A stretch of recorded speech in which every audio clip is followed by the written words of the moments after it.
Let me get the audio settings good here. I want to be screaming in anybody's ear because we're gonna have it's gonna be a good day, guys.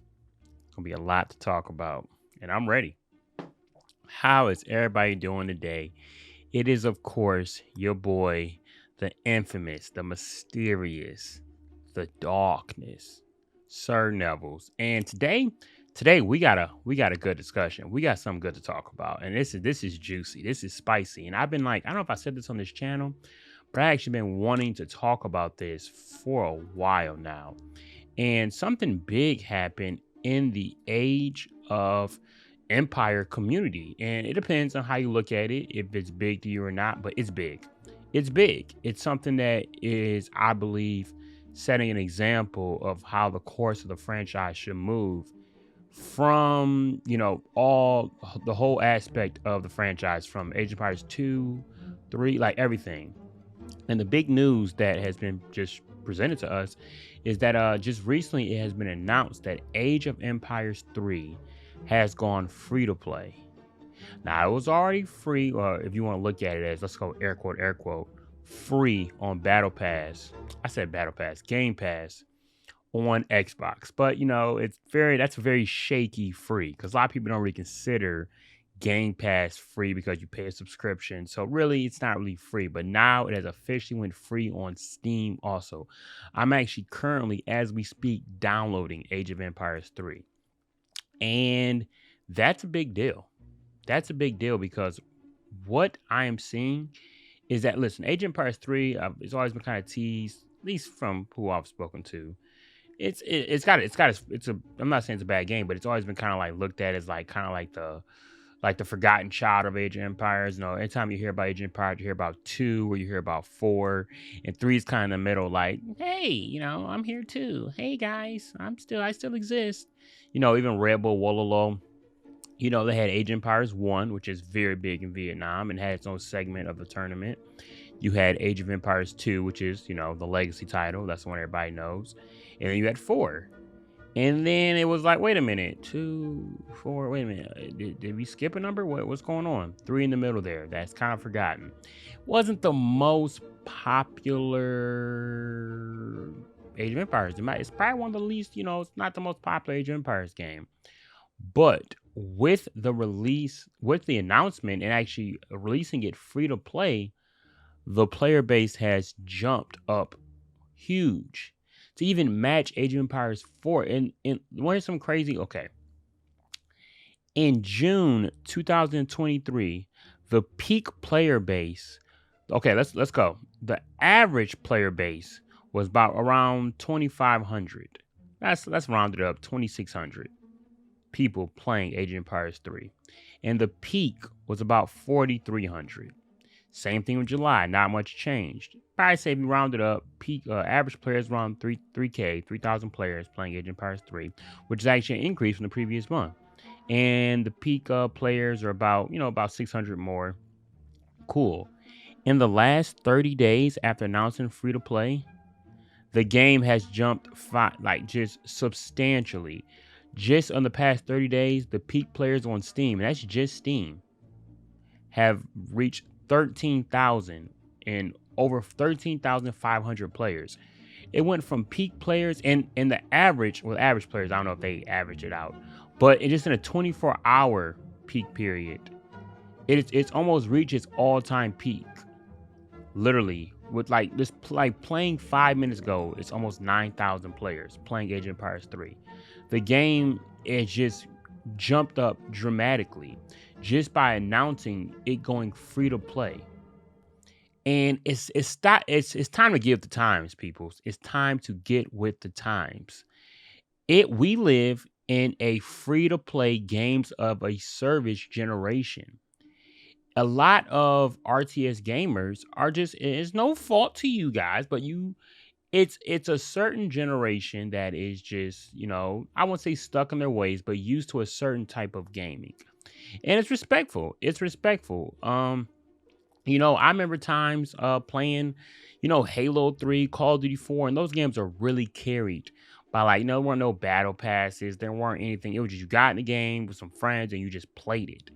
And that time was great, but I think that time well, especially the new generation of gamers, I think that time has passed. It's almost like this is how I kind of compare it.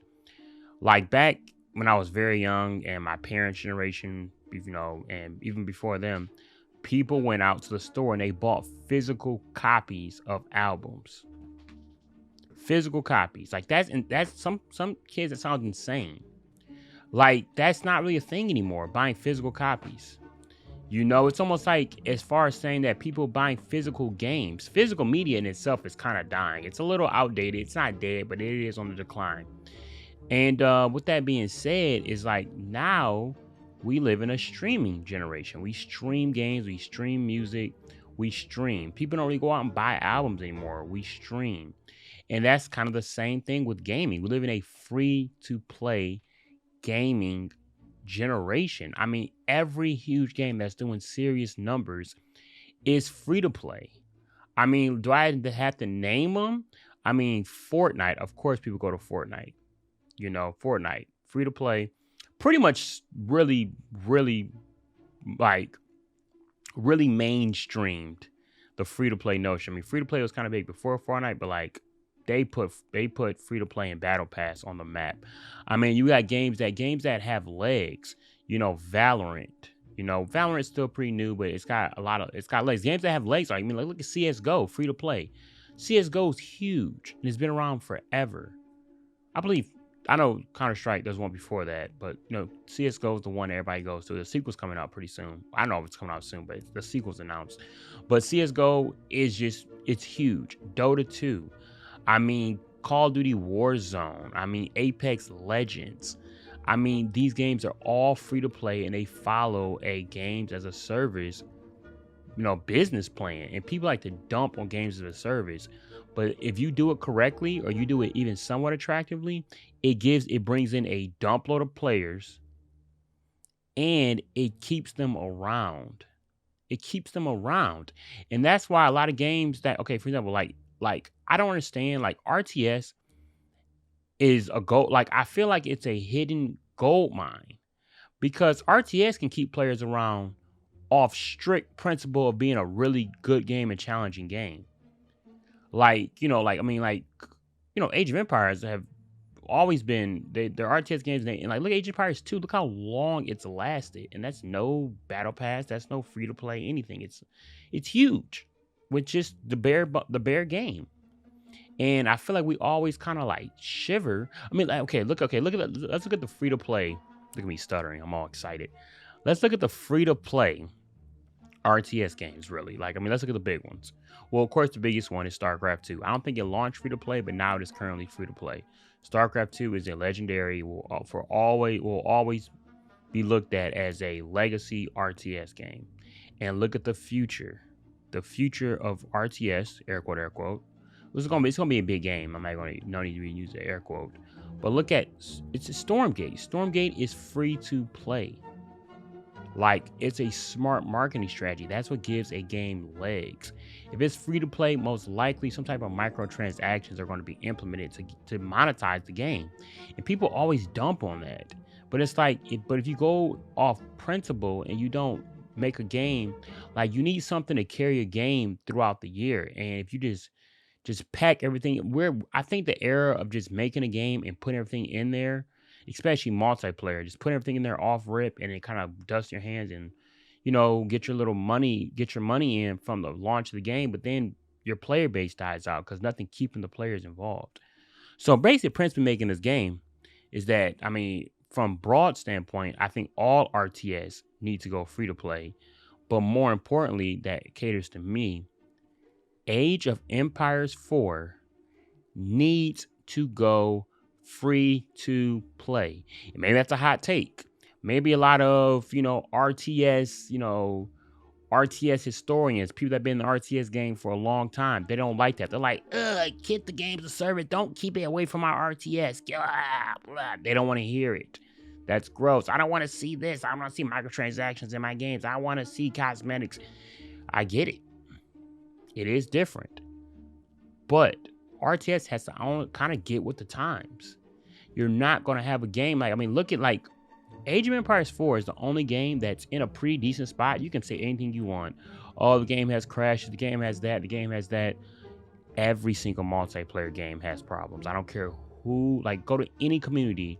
There is not a single multiplayer game that does not have some type of technical problems, cheating problems, or something in the interface or the even behind just the code of the game that is making the game a problem. Any game, there's not one you can find that's absolutely perfect. Not one. But with that being said, is that it's a game that's in a pretty good state and people still say it's in a bad state because the game just doesn't have a lot. Like a lot of players fall off of it because it's really the only thing that's really intriguing about it is just grinding the rank ladder. So if you're already like maxed out, if you get exhausted from grinding the rank ladder, or you have already reached the pinnacle top of Conquer 3 and Age of Empires 4, there's not much motivation to keep playing it. There is, you got custom games where custom games can be buggy, and that's where a lot of the problems in AoE4 kind of show up is custom games and modding. That's something to be discussed on a later date. But you need something to keep people invested in the game and make them invested in playing all year round. Or at least, like, in a season, you launch new, like season 5 of Age of Empires 4. It came out, it was pretty exciting the first couple days because, like, oh, we got new civs changes, we got this, we got new map pool, everything's exciting. And then after a week, it's like you're playing Age of Empires. It's not, I mean, yeah, you got your little the wild man and your freaking sea larpus, and it was like, oh, that's different. But it didn't have really much longevity. Age of Empires 4 is really just staying where it's at because it's a really well-made game. But I'm sorry to say, but AoE 4 needs some sort of battle pass throughout its seasons. And it might sound horrible. People might just reject that off rip. Nah, get it out of here. But you got to open your mind up. And most of these cosmetics, and it's going like, because AoE 4 is still, these companies want to make money. So it's got to be monetized. Like, it has to be monetized. But once you start monetizing things, you can really start stepping on developers, stepping on whoever's throat you want to start really pushing for things. So when you start, they start charging you for stuff, then you really start putting, if you are you support a company or support a game monetarily, then like, yeah, now you really do have a voice because now you're a consumer of this product. And, how I look at it, how I look at it is like this right here. Like, most of the battle pass is going to have to be cosmetic. Now, how far we go with the cosmetics, that's up for debate. What I'm thinking is off top, let's say, some cosmetics for your landmarks. Each civilization has different landmarks, cosmetics, maybe something fun. And you could make the argument, it's not historically accurate. Good thing historians don't play Age of Empires 4. People got these pseudo-historians that play the game, but listen, there's a lot of stuff in this game that's not historically accurate. I don't think the Mongolian Empire ever made it to the English island. Like, I don't think they ever made it to, like that much Western Europe. Like, it's just a lot of stuff in the game that's not historically accurate. It's still a video game. But with that being said, is that yeah, like, maybe the cosmetics go to your landmarks, your home TC, maybe Siege. And units is the shakiest thing because units, you still have to have units that are recognizable. Like, you don't want to go too crazy to the point where the units, you don't know what they are. Units are a little shaky. And I remember I was talking on the Extra Sheet podcast, and a good friend of mine, AoE Bill, he said that he don't really like the cosmetic information in the game. He doesn't want to see it. So maybe there's a way for him to toggle it off. And that's something to be, that can also be considered because, yes, of course, I mean, like, it's kind of, it kind of sucks when somebody toggles it off. So you want to show off all this cool stuff you got, but the other person can't even see it. So it's really just for you to look at. But maybe, you can't toggle it off for a replay. So any tournament, anybody watching from a tournament standpoint is going to see everything. I don't know. That's something more, that's more just up for discussion. And that can be something that talks. But, like, it's got to be some type of cosmetic. And I'm just kind of spitballing here. I'm not a businessman. But I'm trying to think how they'd be able to monetize it and not piss off their community. And how I look at it is that you kind of have 2 levels of battle pass for non-civ expansion seasons, because you also got to realize that not every season of AoE 4, there's probably 4 seasons. One season 5, and the game's been out for almost 2 years, but the seasons didn't launch. So I would probably say 3 to 4 seasons each year of AOE 4. The seasons usually last about 3 months. And sorry, this cat in the background is making noise. That's some fourth wall breaking stuff. This cat's insane. Anyway, so each season, obviously it's probably about, I would assume it's probably about a Civ expansion season, probably once a year. So like probably around October. I'm guessing based on their timeline, every October they're planning on releasing some new civilizations. So this is how I want to look at it. So there's gonna be 2 levels to the battle pass for non-civilization expansion seasons. So the seasons that have no new civilizations being added. And then there's going to be 2 levels to civilization expansion seasons. So how I look at it, so it's going to be a silver and gold, pretty much. That's how I think about it. This is how I think Fortnite did this, or I know one of the other free-to-play games, they've done this, where there's 2 levels to each battle pass. So, and each battle pass has 100 levels, and you play the game. You play ranked. You can upgrade the battle pass to any form of way of playing. Ranked, quick match, however you prefer playing. That is how you level up in the season. And I don't really think you can make it challenge based. Like maybe each week give like some challenges and they'll upgrade the battle pass faster. But the quickest way of ranking up is playing games. Do not make it like Halo Infinite. Don't make the same mistake Halo Infinite made, where you level up faster in the battle pass by completing in-game challenges that will affect your play. That's not gonna work for RTS. That's not how it works. You can't force a player to play a certain way so you can upgrade the battle pass faster. Winning is way more important than people care. Like the people care about upgrading the battle pass. So there's a silver and gold. In the silver version of the battle pass of the non-expansion seasons, it will be completely free. Like pretty much, since you load the game up, you're automatically opt into the silver battle pass. And pretty much the rewards for that as you level up, it could be rewards for the coat of arms, monuments, portraits, and pretty much like how I will look at it is that if it was a new civilization being added in that season, then if you reach level 100, you get you get the civilizations for free that are being implemented. So if you grind it out, you earn the civilizations for free. Or if it's a non-civilization season, then you get a free special cosmetic. Whatever, there's something that can just you basically at the end of the season you always earn something cool that may be exclusive to that. So basically you're always getting something. And that is for the so there's no new civs being expanded on that season. And then on gold, there is everything included in the silver, plus exclusive cosmetic upgrades for when you level up for your landmarks, home TC, cosmetic upgrades, all that. Your coat of arms, portraits. You just get exclusive stuff, and I would say make it probably like any other season, any other battle pass. Probably make it like $10. $10, you get opt into the battle pass. You start at level 1. Some games have it to where you play a little extra and you move up 25 levels. I don't know. That's something that, I don't know. I wouldn't do that. I do $10 for a regular gold battle pass. And what you do, you pretty much, you get everything in silver, but you get exclusive things like exclusive cosmetic upgrades for having gold, something you cannot get in silver. And that is for just your regular play. I don't know, like I would probably say, like everything has to be cosmetic, just something to make you stand out on the field and make you feel more. And it will probably like cater towards, and then it's kind of annoying. You might get upgrades for things that for a civilization you don't play.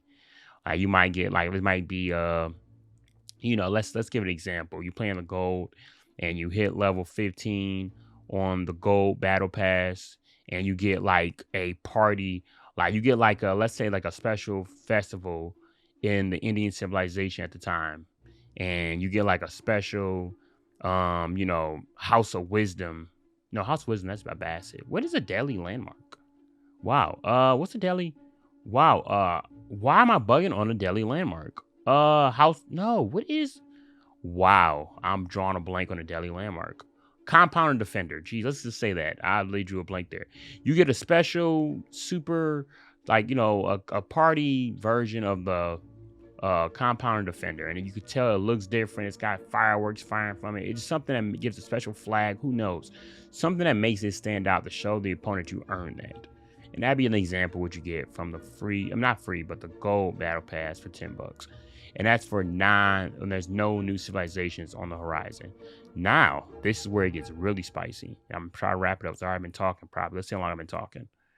Okay, 20 minutes. That's not, I've talked way longer. That's not horrible. Let me hurry up so I can shut up because I talk too much. Okay. Now, for civilization expansion seasons, let me take a sip of this coffee. You know what I'm saying? Because I'm chit-chatting today. We chit-chatting today, peeps. So, when I say civilization expansion seasons, like these are the big DLC moments. These are the ones that, you got to fork up a little bit more cheddar, fork up a little bit more paper, you know what I'm saying? But you get more bang for your buck. So in Civ, let's say, for example, a battle pass is already announced. There's already a thing going for Age of Empires 4 right now. And clearly, like, we could pretty much, it's gonna be a separate video too, but yeah, I'll be very surprised and shocked that there's not a new civilization announced this month. So, with that being said, a new civilization gets announced. So also the new battle pass is announced, and they explain to you how it's being monetized. So this is how I would do it. $20, you get the new campaign with the new civilization. Because if you're paying money, $20 or above, you gotta add in a new campaign. You have to, with and doing the AoE 4 style. You gotta do with the documentary style, real history events. AoE 4 has some cool campaigns. It wasn't that many. You got 10 civilizations in the game now. You only got four dedicated campaigns on civilizations. So a little disappointing, but it is what it is. But with new civilizations, you charge your money, you gotta add a new campaign to civilizations. I think that's just kind of like, come on now. Like you can't expect me to pay just $20 just for the rank play. Not everybody plays rank play. So anyway, new civilizations with the new civs. But for $20, it's only for the campaign. So $20 is only the campaign, a quality campaign, for the new civilizations, but the civs are not unlocked in the ranked battle pass. Like they're not unlocked in rank, and the only way you can get them through the battle pass is if you grind out the silver all the way, and that's your reward. If you get the new civilizations that you can now use in ranked. And also, a little side note, a rewind, I'm kind of over the place, but you will always be able to unlock these civilizations. It's not like if you never pay for the civilizations and that battle pass expires, now you can't get the civilizations for free ever again. No, you will always be able to go back. Same thing with Halo Infinite. You can go back and grind out old battle passes. I don't know if that's still a thing, but last time I played it was a thing. But you can go back and always get those civilizations. You grind it out, you can always get them for free, but you have to work for it.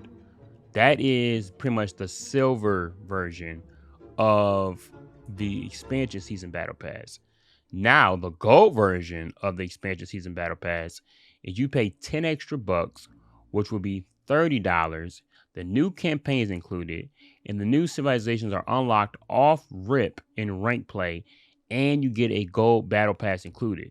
So it means all of the cosmetic, all the coat of arms, everything included is like with that $30 you're paying, you get new civs, you get the campaign, and you get all the gold battle pass perks.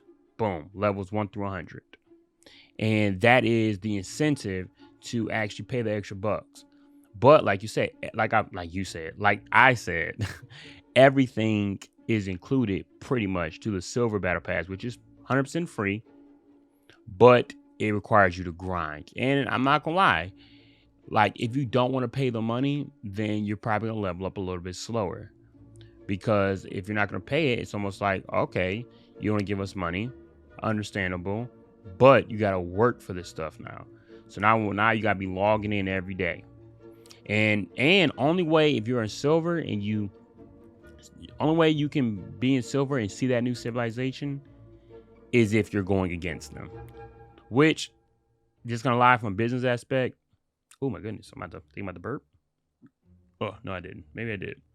But the only perk with yeah, perk with the you know when you see when you play in a civilization that looks super awesome, like if Japan gets announced and you don't want to pay for the expansion, but and you go on rank play and you're playing Japan and you're just kind of sad because Japan looks so awesome and all these samurais, raiding your villages, and you can't play, like, you see them and they're not highlighted because you didn't pay for them.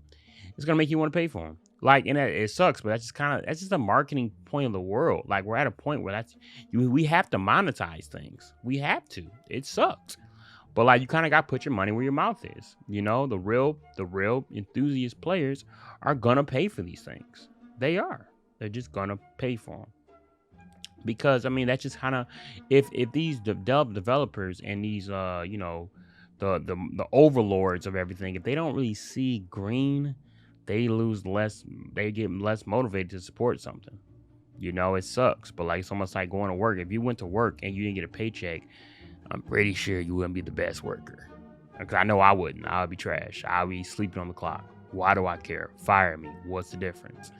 So like, that's just kind of how it is. So to kind of wrap this whole rant, I don't know if you call it a rant or talking, I don't know, but to wrap it up, for AoE 4, and this is my opinion, I could be 100% wrong, I could be 1,000% wrong, but in my opinion, for AoE 4 to really kind of make some type of different in tides, like to really move, to kind of level up, and even just possibly see some type of real advancement, they got to go free to play. They have to go free to play, and they have to make the games more of a games of service. The proof is in the pudding. We talk crap all we want about these games of service games, but we're not putting our money where our mouth is, because guess what? We're the ones still supporting them. And it kind of just is what it is. It kind of just like, I mean, because if we don't do that, then like, I mean, a lot of these companies, this is how they monetize their product. And you have to monetize a product.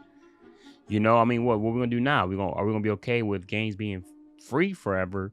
And now they running ads mid game. Imagine you playing AoE 4 and they just like run like an ad for like Blue Chew in the middle of your game because we don't want to pay the money to, like, keep it going. I mean, just money talks. It sucks. And I'm not talking like I'm the richest man in the world, because I'm not at all. Not even close. Not even close. Believe it or not, certain levels, not the richest man in the world. Crazy, I know. Not even close.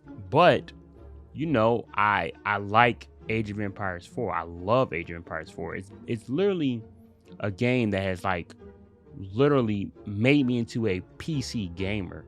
Prior to AoE 4, I didn't even know mouse and keyboard. I didn't care about it. I sat back. I was a couch gamer, pretty much. Age of Empires 4 changed my whole perspective on video games. And if I'm not willing to support it with my money, then I most definitely cannot complain. And no, I'm not an AoE 4 apologist. There are problems with the game. There are problems. And developers do need to speak up a little bit more and make sure people are, at least these things are in the works, which a lot of times they do, but they are a little slow, and they a lot of things go. I'm very surprised how fast they were to respond on all the layoffs, because if they didn't talk about that, it'd be real grim right now out in the streets. But yeah, it's time to really start asking yourself, is free-to-play games as a service, Age of Empires 4 or Age of Empires as a whole, 2, Mythology Retold, whatever's coming out, is that really going to be the end of the game? You think it'll be good for the game or bad? And yeah, I mean, that my vote is good. We're seeing it right now. Look at Age of Empires 3. Like, look how much a resurgence it's got in its player base. Now, how long people last, who knows? But I feel like this opened up at least a barrier of entry where you're not wasting your money. Even the game has been as cheap as, like, I don't know, like $7, and people don't want to pay $7. It's crazy. $7. Imagine paying $7. The game sucks. Now people are like, I could have got me a freaking combo at McDonald's with that money. I just freaking wasted money on this game I'm never gonna play. But not being free to play, guess what? now people are playing it.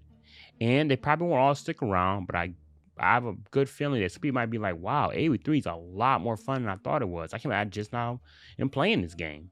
And now they have more fan bases.